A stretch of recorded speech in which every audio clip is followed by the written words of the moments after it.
रे बिलखी बिलखी रोबे बुढ़िया मंदिरवा जाई के। हे बाबा बेटा पुतोह से हारल था कल लैली है, अब तू ही करगा लगा ला, आ तोहरा सिवा हमरा कोई सहारा ना। के गो बेटा बूढ़ी माई? 3 गो। तो सब किसान हथुन की तनी हथुन किसाने भैया हथुन, तब तो कुछ मजबूरी समझ काहे कि मेहरारू घर में है तो बरियार रहबे करत। कहनी का दीदी हो के रे बिलखी बिलखी रोबे बुढ़िया मंदिरवा जाई के।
संसार तोरा मजा लूटते रहेगा। कहने का भैया हो रहुआ सिवाय गुरुजी कोई ना सहारवा।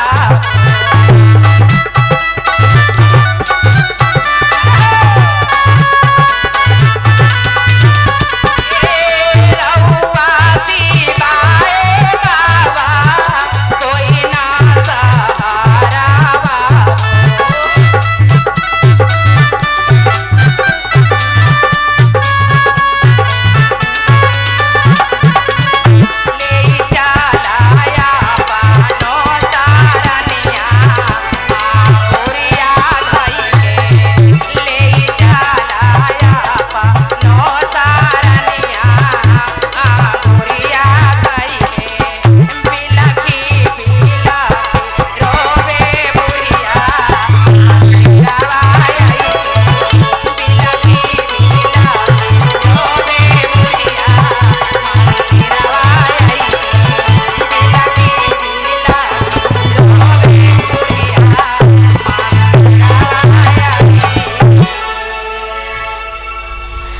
बिलखी बिलखी रोबे महातरिया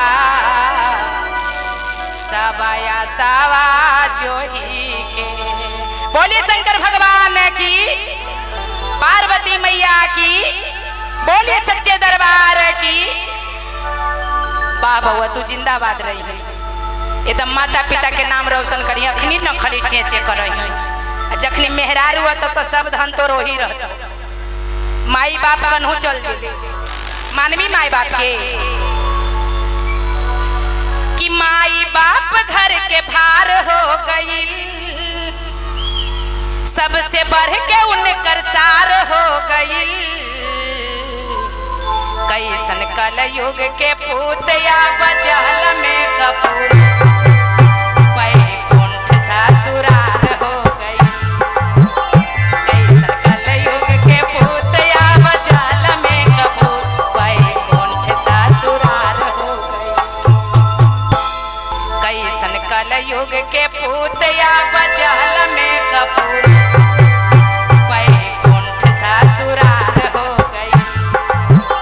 कैसन कल युग के पूतया बजल में कपूर बैकुंठ ससुरार हो गई। समझबू न कि हमर सब ससुरारे धन हन। वाह बेटा जिंदाबाद। प्रेम से बोलिए सच्चे दरबार की।